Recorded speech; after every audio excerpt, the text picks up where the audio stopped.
How did one tiny doorbell camera turn my fresh start plan into the day I got served at work in front of everyone? He stayed calm, he stayed legal, and the papers came with rules that started the same day. I still told people he was doing this to punish me, even while my hands were shaking. My name is Lavinia Sorrell, and I used to think I was the smart one in our marriage. I was 34, I worked as a marketing coordinator, and I knew how to make people agree with me. I knew how to sound calm even when I was hiding something. I told myself that was a skill. I called it survival. Ethan Mercer was my husband. He was 36. He worked with systems and numbers, and he liked routines. He liked the kids' bedtime to be the same every night. He liked the kitchen clean before sleep. He liked plans. When I first met him, I said that kind of man was safe. Later, when I got bored, I said that kind of man was controlling. We had 2 kids. Maya was 8, Owen was 5. They were the kind of kids who noticed everything, even when they acted like they did not. Maya watched faces. Owen watched patterns. If someone forgot a promise one time, Owen would bring it up for weeks. I did not say I was unhappy at first. I said Ethan did not see me. I said my work was hard and nobody cared. I said I felt invisible. I liked those words because they sounded serious. They made people look at me with soft eyes. The truth was simpler. I wanted attention. I wanted to feel like a main character again. I wanted a man to look at me like I was a prize, not like I was a partner who needed help with homework folders and lunch boxes. Colin Reeves came back into my life at the perfect time. He was my ex from years ago. He sold houses, and he sold dreams the same way. He knew how to speak in pictures. He said I still had that spark. He said I had lost myself. He said I deserved more. I knew what he was doing. I still let it work. It started as messages that felt safe, because they were just words. Then it became calls for closure. I told myself it was not cheating if it was just talking. I told myself Ethan had emotionally left first, so I had a right to find someone who listened. I still think I was right sometimes, even now. That is the scary part. Our house had a Ring camera. Ethan installed it after a package got stolen from the porch. He said it was simple protection. I agreed because it felt normal. I also liked that it made the house look modern and responsible. I forgot it recorded audio too. Or maybe I did not forget.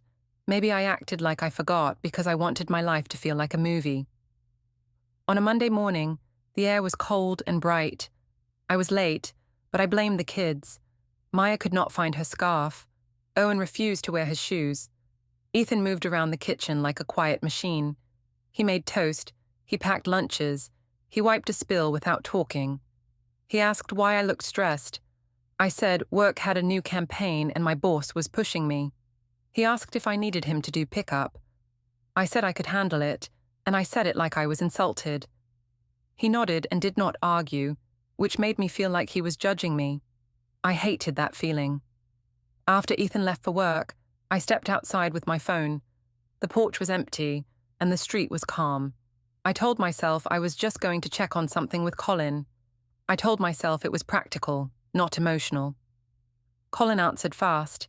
He asked if I was alone. I said yes. He asked if Ethan was still acting weird. I said Ethan always acted weird, and I said he treated me like a child. I said it was exhausting. I said I could not breathe in my own house. Colin told me I could have a new life. He asked if I wanted to start fresh. I said yes. I said I wanted a clean start, not a slow death. I said I was tired of being the only one with energy. I said Ethan would never change. Then I went further. I started planning out loud. I said I could move closer to Colin's area. I said I could sell some things quietly. I said Ethan would not notice if I did it slowly. I said we could look at apartments, just to see. I said I could make Ethan think it was his idea, like a trial separation. I said people would support me if I framed it right. I said my mom would back me. I said my friends already thought Ethan was cold. I remember the words coming fast, like water from a broken pipe. It felt good. It felt like power. I did not think about the camera on the doorframe. I did not think about the small mic inside it. I did not think about how Ethan always checked the alerts when he got bored at work. Colin asked if I felt guilty. I said guilt was a tool that kept women small. I said I had done enough for my family. I said I earned happiness. I said Ethan did not own me. That line made me smile. I liked how bold it sounded. When I ended the call, I turned and saw the Ring camera. The little light blinked once. It was nothing. It was just a device. Still, my throat tightened. For a moment, I imagined Ethan sitting at his desk, clicking play, hearing my voice say, "I wanted a new life with my ex." I walked back inside and moved too fast, like speed could erase sound. At work, I wore my best polite face. I sent emails. I laughed at the right times. I told my coworker, Nina, that Ethan had been moody lately.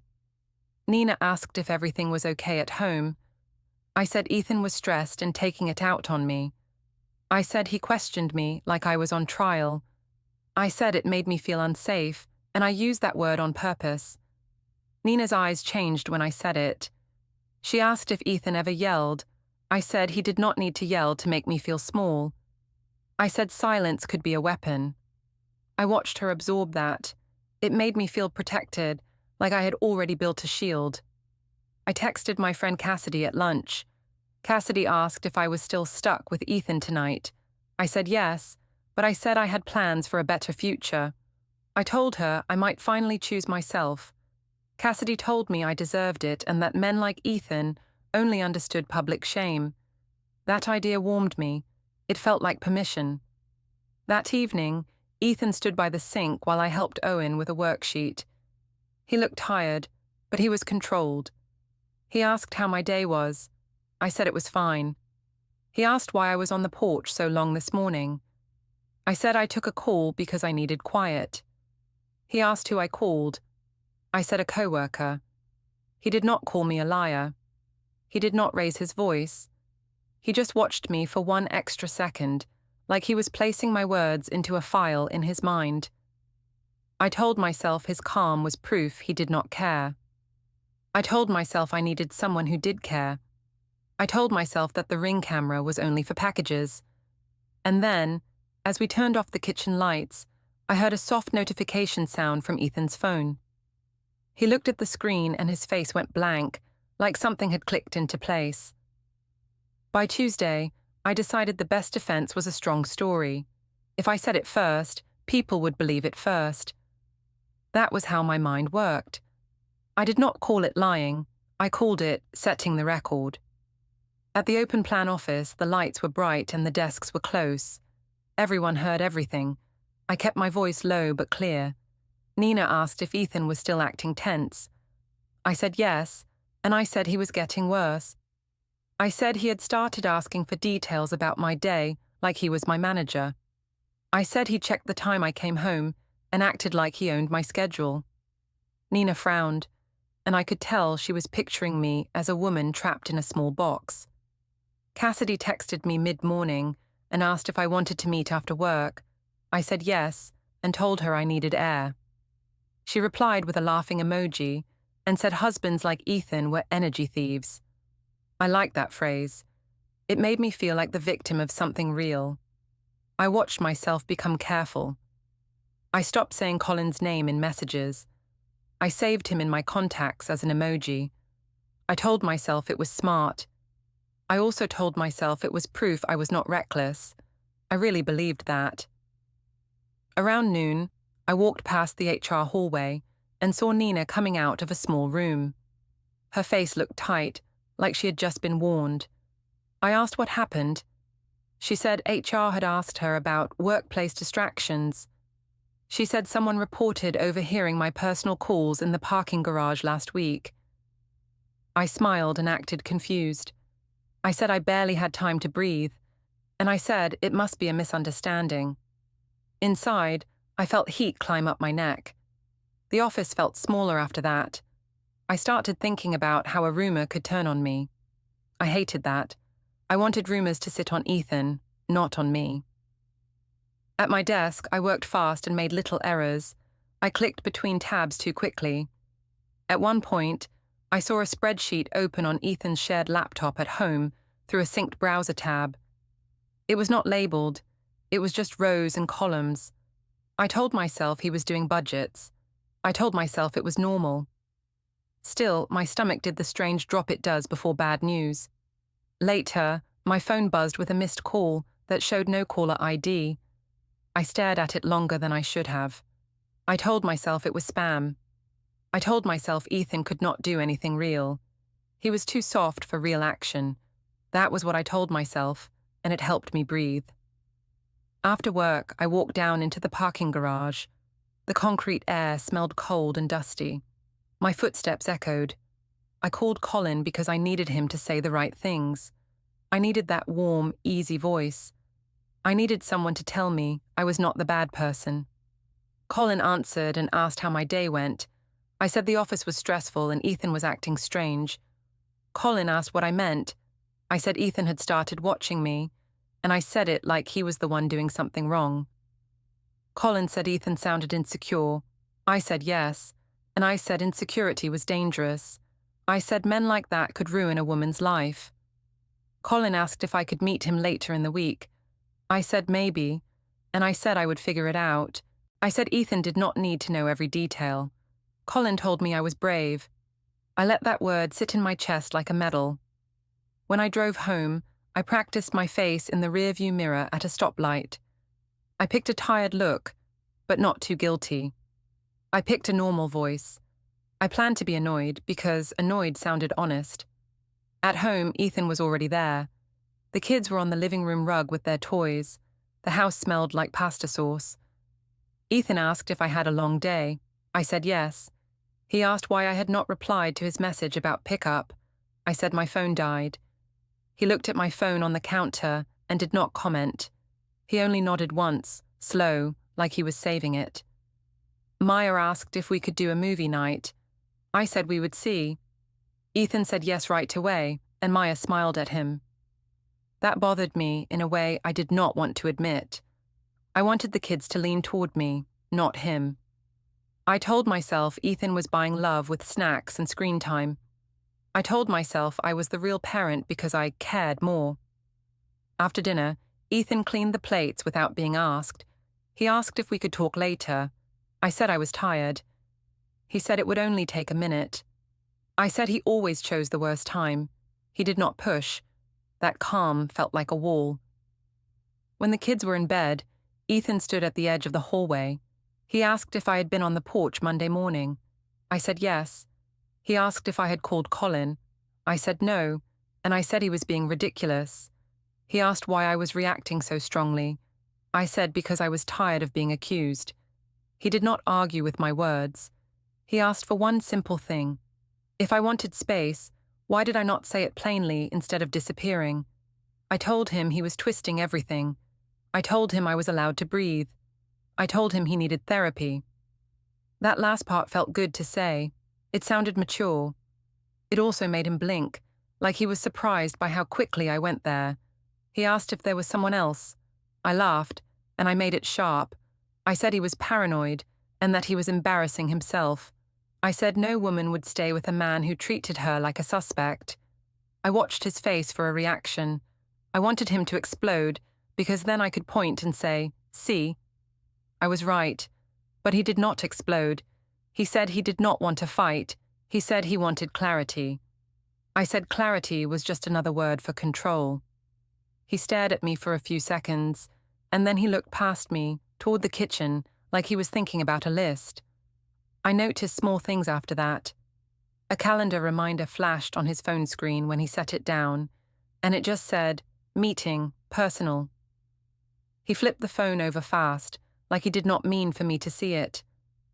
Later, I heard a printer whir and spit out a page, and when I walked in, the tray was empty like someone had grabbed it quickly.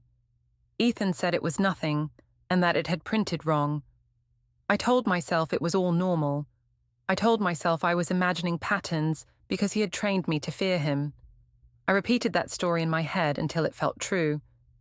The next day at work, I told Nina that Ethan was acting unstable. I said he asked about my calls and my time, like he wanted to trap me. Nina asked if I felt safe. I said I felt watched. I said I could not relax at home. Nina nodded slowly, and I could see her choosing a side. At lunch, Cassidy asked if Ethan had cried yet. I said no, and I said he was doing his cold, silent thing. Cassidy said silence was manipulation. I said yes, and I let that idea spread. I did not think about what silence could also mean. I did not think about planning, I only thought about winning. That evening, when I stepped into the driveway, Ethan's car was pointed toward the street, instead of backed in like usual. It was a small detail. Still, it made me feel like he was ready to leave at any moment, and I hated that more than I expected. I wanted him stuck. I wanted him confused. I wanted him to chase me. When I opened the front door, the Ring camera blinked again, calm and patient, like it had its own memory. By Thursday night, I felt like I deserved a reward. That was how I framed it in my head. I had worked all week, I had carried the mental load, and I had survived Ethan's moods. That was my version, at least. I told myself that if I wanted a drink with friends, nobody had the right to question me. I messaged Cassidy in the afternoon and said I needed a real night out. She replied that I should wear something that made Ethan nervous. I smiled at my screen. I told myself it was harmless fun. I told myself it was confidence. I did not say it was a test, even though it was. At home, I moved fast and loud on purpose.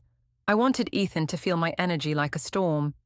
I wanted him to ask where I was going, so I could act offended. I wanted him to step into the trap and look like the bad guy. Ethan was in the kitchen with Owen, cutting grapes in half like he always did. Maya was at the table, drawing. Ethan asked where I was going. I said I was meeting friends. He asked what time I would be home. I said I did not know, and I said I was not a child with a curfew. He nodded once and asked if we had a sitter. I said yes, and I told him I already handled it.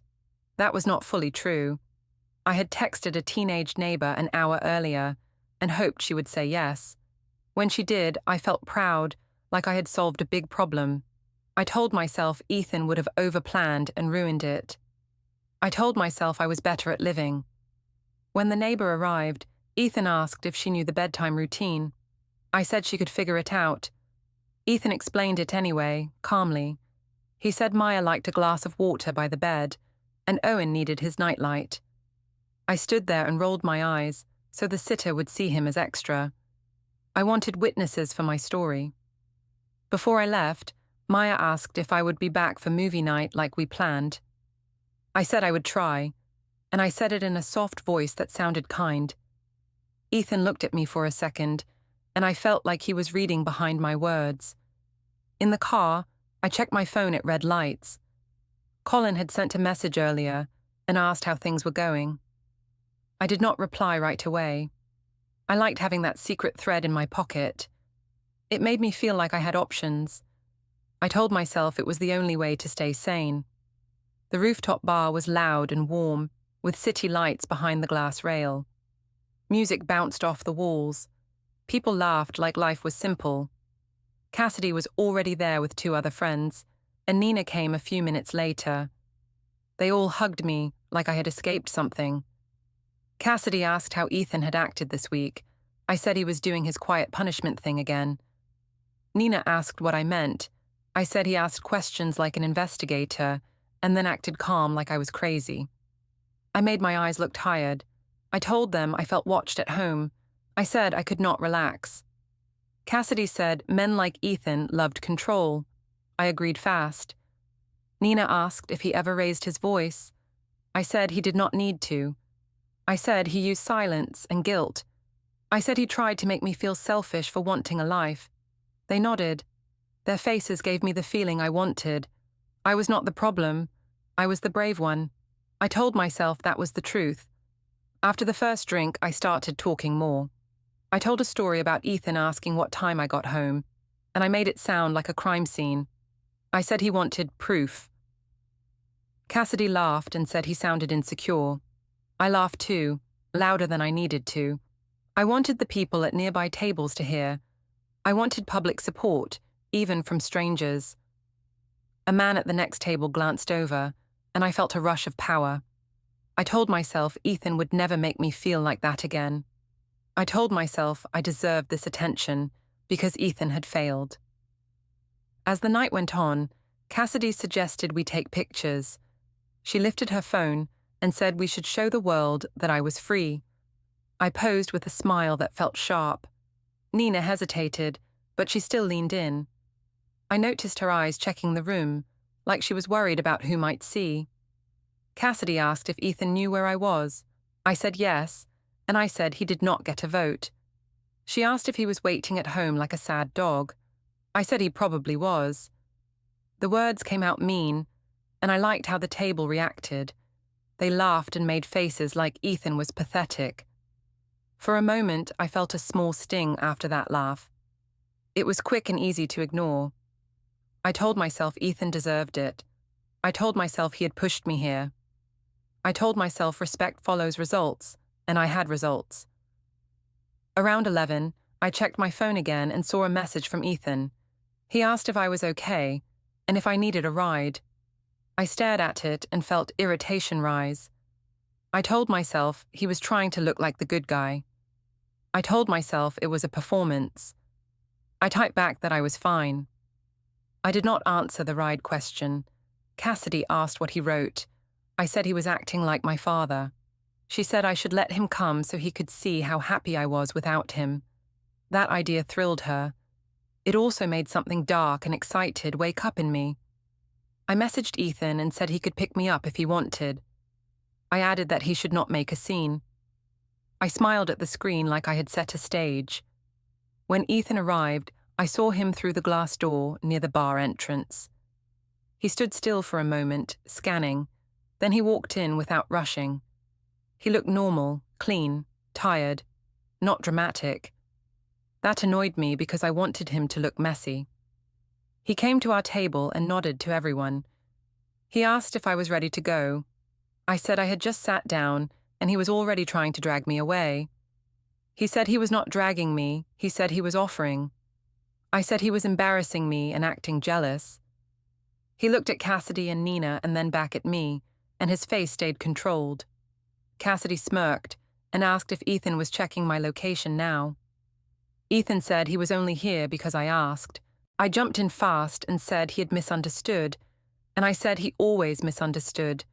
I made it sound like a pattern, like I was the teacher and he was the slow student. One of Cassidy's friends lifted her phone like she was filming a funny moment. I noticed and did not stop it. I leaned into it. I turned my body away from Ethan and laughed at the table, like he was not even there. Ethan asked if we could speak for a minute away from the table. I said there was nothing to talk about. He asked if I had been drinking. I said I was allowed to drink. He asked if the sitter had any questions. I said the sitter was fine and that he should stop trying to manage everything. He did not raise his voice. He did not grab my arm. He did not threaten anything. He simply stood there, took a breath, and said he would wait by the door for 5 minutes. He said if I wanted a ride, I could come then. He walked away. That calm made my skin itch. I wanted him to fight so I could win in front of everyone. Instead, he gave me nothing to point at. Cassidy whispered that his silence was manipulation. I nodded hard, like that solved the puzzle. When I finally walked out, I did it slowly, like I was doing him a favor. In the elevator down, Ethan looked at the floor numbers and did not speak. In the car, he kept both hands on the wheel. He asked if I had fun. I said yes, and I said it like a challenge. He nodded again, and then he asked one quiet question. If I wanted out of the marriage, why was I making it public first? I felt my chest tighten. I told him he was twisting things. I said he was trying to make me the villain. I said he was the one who pushed me away with his coldness. Ethan did not argue the point.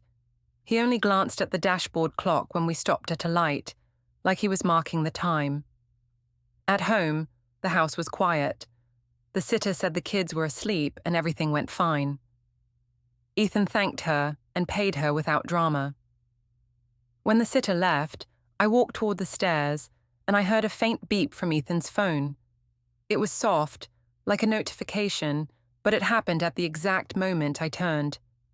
Ethan looked at his screen for half a second and then put the phone away. He did not explain. He did not accuse me. He only said he was going to check on the kids. I stood on the landing and listened to his footsteps down the hall. In the dark kitchen below, 2 mugs sat apart on the counter, like they belonged to 2 separate lives. I told myself I was still winning, but the quiet in the house felt different now, like something had started moving without me. On Saturday, I decided my family needed to hear my side properly. I told myself Ethan had already poisoned the house with his silence. I said the best way to fix it was to bring in witnesses who loved me. I called it support. I did not call it pressure. I took the kids to my mum's place in the late morning. Deborah Cates lived in a neat townhouse with scented candles and framed photos on every wall. She liked things to look stable, even when they were not. When we walked in, she hugged me first, then the kids, and then she looked at me like she was ready to fight for me. She asked how I was holding up. I said I was tired and confused. She asked if Ethan was still acting cold. I said yes, and I said he watched me like I was a stranger. I made my eyes wet on purpose. I did not cry, but I let my voice shake. Taryn, my sister, was there too. She was on her phone when we arrived, but she perked up fast. She asked what happened at the rooftop bar. I said Ethan showed up and tried to control me in front of my friends. I left out the part where I invited him. I said he embarrassed me and made it about him. Taryn's face tightened like she wanted to protect me. Deborah asked if Ethan yelled. I said he did not need to. I said he used calm like a weapon, and I said he made me feel guilty for wanting to breathe. Deborah said men like that were dangerous in a quiet way. I nodded, even though Ethan had never been dangerous. He had been dull. There is a difference, but I blurred it because it helped me. Maya sat on the carpet with a toy basket. Owen ran toward the back room like he owned the place. Deborah watched them and then looked at me again. She asked if I was thinking about leaving. I said I was thinking about my happiness. Deborah said happiness mattered and that I had given enough. Taryn asked if there was someone else. I laughed and acted offended. I said everyone jumped to that because they did not understand growth. That was a lie. I said it with a straight face. Taryn asked why Ethan kept asking about my phone. I said he did not trust me. I said he acted like he was building a case. That word slipped out, and I felt a quick panic. I covered it fast and said he made lists and tracked my time like a controlling boss. Deborah said she always knew Ethan had issues. I agreed, even though she barely knew him beyond holidays and polite dinners. When Ethan called, Deborah answered first because my phone was on the counter. She asked why he was bothering me. He asked to speak with me. She asked why he was so obsessed with my schedule. He said he needed to know the kids' pickup plan. Deborah told him he was not my father and that I was a grown woman. She handed me the phone like she had won something. Ethan asked where the kids were. I said they were with my mom and they were fine. He asked what time I would bring them back. I said later. He asked if he could pick them up instead. I said no, and I said he was trying to control everything again. He paused, then asked if we could at least agree on a time. I said he was acting like a lawyer. He did not react to that. He simply said he would be home when we returned and that he wanted the kids settled early. I said okay in the smallest voice I could manage, then I ended the call. Deborah smiled like she was proud. She told me I should not let Ethan scare me. I said I was not scared. That was not fully true. Something about his calm questions made me feel exposed, like he could see through my performance. Later, when I helped Maya wash her hands, she looked up at me and asked if Dad was mad. I said Dad was stressed. She asked if we were moving houses. My throat tightened. I asked why she thought that. She said she heard me say we might live somewhere else, and that I sounded happy when I said it. I told her she misunderstood. I said adults talk about many things and kids should not worry. She nodded, but she did not look convinced. In the car on the way back, I called Colin. I kept my voice low because the kids were in the back seat. Colin asked if I was okay. I said my family supported me and that Ethan was acting strange. Colin asked if I thought Ethan knew. I said Ethan was too passive to do anything real. Colin told me I should not underestimate quiet men. I did not like that. It sounded like fear. I told him he was being dramatic. I said Ethan would fold once people saw Ethan was the problem. At a red light, I saw a notification on my phone that a file had uploaded to cloud storage. It was not mine. It came from Ethan's account because our phones were still linked for family photos. The message disappeared fast. I told myself it was the kids' pictures syncing. I did not ask. I did not want answers. When we got home, Ethan opened the door before I knocked. He did not smile, but he was not angry. He crouched to hug Owen and asked about his day. Owen said Grandma gave him cookies.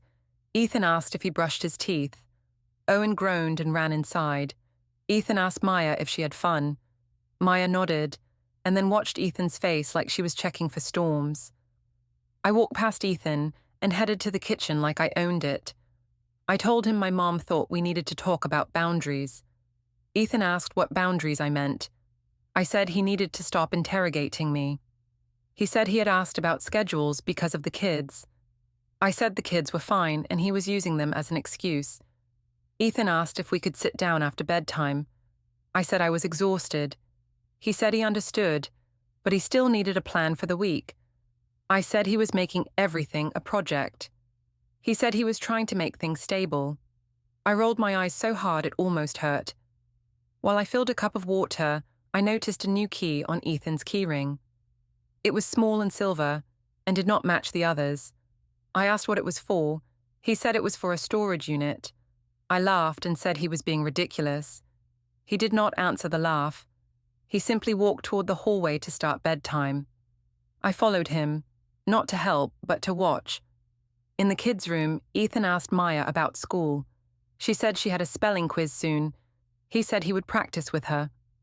Maya smiled in a quiet way that made me feel replaced. After the kids were in bed, Ethan came to the kitchen and opened a drawer I rarely saw him use. I heard a soft click, like a lock. He took out a small stack of papers and then slid them back before I could get close enough to see. He said he was just organizing. I said he was acting secretive now. He said he was allowed to organize his own things. I wanted to push. I wanted a fight. I wanted him to say something wrong so I could call Deborah and prove my point. Instead, Ethan wiped the counter slowly and then asked one simple question. If I wanted space, could I say it clearly without blaming him for everything? I told him he was turning it around on me. I said he was the one who made the home tense. I said he needed to fix his attitude. Ethan nodded once, like he had heard it before, and then he walked away to the living room without another word. I stood alone in the kitchen and stared at the two mugs sitting apart on the counter, like they belonged to two different people who only shared a house. I told myself Ethan was doing this to punish me. I told myself I was still the one with the real plan. But my hands were colder than they should have been. On Sunday, I planned a dinner like it was a stage. I told myself it was for the kids, for family time, for normal. But I also knew I wanted an audience. I wanted people to see me smiling and see Ethan sitting there, quiet and plain, so my story would look true without me having to prove anything. We met at a family restaurant with a long table near the back. The lights were warm, and the chairs were too close together. Deborah came first with Taryn, both dressed like it was an event. Cassidy showed up even though she was not family, and I said it was fine because she supported me. Ethan arrived with Maya and Owen a few minutes later. He greeted everyone politely. He asked the kids to sit near him, and he handed Owen a kids' menu without a fuss. Deborah asked Ethan how work was going. He said it was busy but okay. She asked if he was still stressing Lavinia out. He said he was focused on the kids and their routine. Deborah laughed like his answer was proof he was cold. I watched the faces around the table, and I felt that familiar thrill. The room was already leaning my way. I started talking louder than I needed to.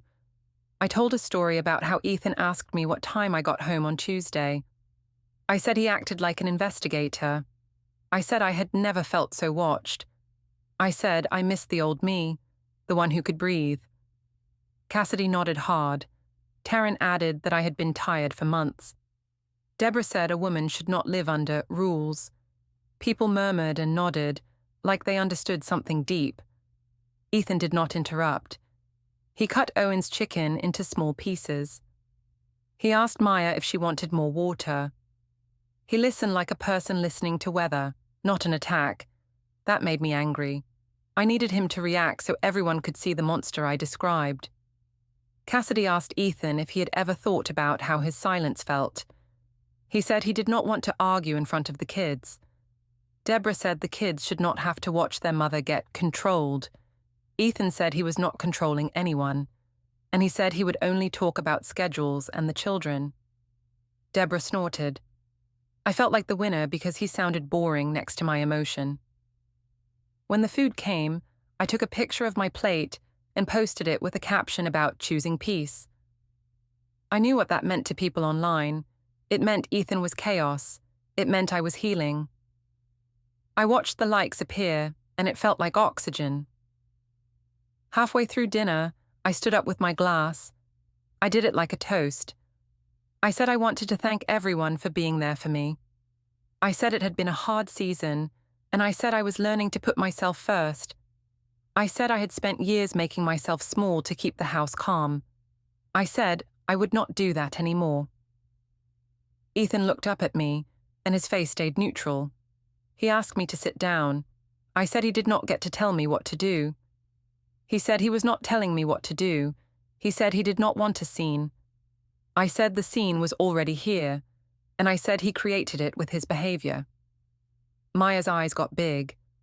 Owen asked if dessert was coming soon. The kids' simple voices cut through my performance for a second, and I felt a flash of shame. I pushed it away fast. I told myself Ethan caused this tension, not me. Taryn whispered that I was being brave. Cassidy whispered that Ethan looked guilty. I sat down and crossed my arms like a teenager. Ethan asked if we could talk privately later. I said no, and I said private talks were where he tried to twist things. I said I only trusted conversations with witnesses now. Deborah approved, and the table murmured again. Ethan's mother, Ruth, had not come. I told myself that meant she was ashamed. The truth was, she did not play my games. Ethan's brother Gavin did not come either. I said they were avoiding me because they could not handle my truth. I used that word again, truth, like it was a shield. When the check came, Ethan paid for the kids' meals and his own, and he placed his card down without drama. Deborah made a face and said he should pay for everything because he was the husband. Ethan said we were not discussing money at the table. Deborah said money was always part of control. Ethan did not respond. He only asked the server for a to-go box for Owen. On the drive home, I stared out the window and waited for Ethan to explode. He did not. He asked if the kids could get baths quickly because it was a school night. I said he cared more about bedtime than about my feelings. He said feelings did not change the kids' need for sleep. I told him he was heartless. He said he was tired and he was not fighting in front of them. At home, the house felt tight, like the walls remembered the dinner. Ethan helped Owen with pajamas. He asked Maya to pick a book. I stood in the kitchen and scrolled through comments on my post. People wrote things like "stay strong" and "choose you." I let those words feed me. When the kids were finally in bed, Ethan came into the kitchen and opened a cabinet above the fridge. He moved something heavy that clinked softly. I smelled a faint toner smell, like the printer had been used late at night. I asked what he was doing. He said he was organizing household items. I asked why he was suddenly so organized. He said he should have done it earlier. I saw 2 mugs on the counter again, placed apart like they had invisible borders. I hated that small detail more than I wanted to admit. I asked if he was trying to punish me with this silent routine. He said he was trying to keep things clear. I said clear was just another word for cold. He walked to the stairwell and paused on the landing like he had something to say. His phone buzzed, and I saw an alarm title flash for half a second. Paper drop. He turned the screen away. I pretended I did not notice, but my stomach turned. I followed him to the landing anyway. I asked if he had been recording me. He asked what I meant. I said he had been acting like he was collecting evidence. He did not deny it, but he did not confirm it either. He said he was not going to argue. He said he was not going to shout, beg, or chase. He said I could keep performing for people if I wanted, but he would handle it the right way. I laughed and told him he was being dramatic again. He looked at me like he had finally stopped trying to convince me of anything, and he said he would handle it properly. I thought Monday would be normal again. I put on my office clothes, I fixed my hair, and I practiced my calm face in the mirror. I told myself Ethan's properly line was just another way to scare me back into place. I told myself he would sulk for a week, then go back to routine. At the open plan office, I acted bright. I answered emails. I laughed at a joke I did not find funny. Nina asked if things were okay at home. I said Ethan was still being cold and passive-aggressive. She asked if I needed help. I said I just needed people to see the truth. Around 10, my badge stopped working on the lobby gate. The light flashed red. I tried again, and it flashed red again. The security guard asked if I could step aside. I said the badge always worked, and this was a mistake. He asked for my ID anyway, and I felt my face heat up because people were walking past and looking. Then, a woman in a plain blazer walked toward me with a clipboard. She asked if I was Lavinia Sorrell. I said yes. She asked me to confirm my address. I hesitated, then I confirmed it because it felt automatic, like answering a nurse at a clinic. She said she had legal documents for me. She held out an envelope and asked me to accept service. For a second, I did not move. My brain tried to tell me it was spam, like the no-caller ID. Then I saw Ethan across the lobby, near the glass doors, standing with his hands at his sides. He was not smiling. He was not filming. He was not doing anything dramatic. He looked like a person waiting for an elevator. I stared at him, and he did not come closer. He did not speak. He only watched, steady and careful, like he was making sure everything stayed clean and lawful. The woman repeated that she was serving me. The security guard looked uncomfortable. Nina had come down behind me, and I could feel her presence like a spotlight. I took the envelope because refusing would not erase it. My fingers shook, and I hated that they shook. I looked down and saw words that made my stomach drop. A petition for divorce and temporary orders. My eyes jumped to the parts that felt like punishment. It said there were immediate rules about our home, our money, and the kids' schedule. It said we would follow a temporary parenting plan starting now, with set pickup times and specific days. It said communication would be limited and structured, focused on the children. It warned against harassment and public attacks. It mentioned recorded audio from our own Ring camera as part of his evidence, and it described my porch call in plain language that sounded colder than my memory. I wanted to laugh and call it fake. I wanted to say it was out of context. I wanted to spin it fast, right there in the lobby. I could already feel the story forming in my mouth, like a reflex. Nina asked what it was. I said it was Ethan trying to destroy me. The words came out sharp, and people turned their heads. The security guard asked us to keep it down. I saw HR's office manager appear near the elevator bank, and her face told me this was now a workplace problem too. Ethan finally walked a few steps closer, still slow and controlled. He told the woman he understood the service was complete. He told me, without raising his voice, that the kids would be picked up according to the schedule in the papers, and that Ruth would handle the first exchange. He said he would not argue in public, and he said everything would go through the proper channels now. I flipped through the pages again, faster, like speed could change the words. The temporary order date was today. The first pickup time was written like an appointment I could not miss. My chest tightened when I realized my new life plan was not a dream anymore, because Ethan had turned it into a legal timeline. People in the lobby kept walking, but it felt like the whole building had paused to watch me.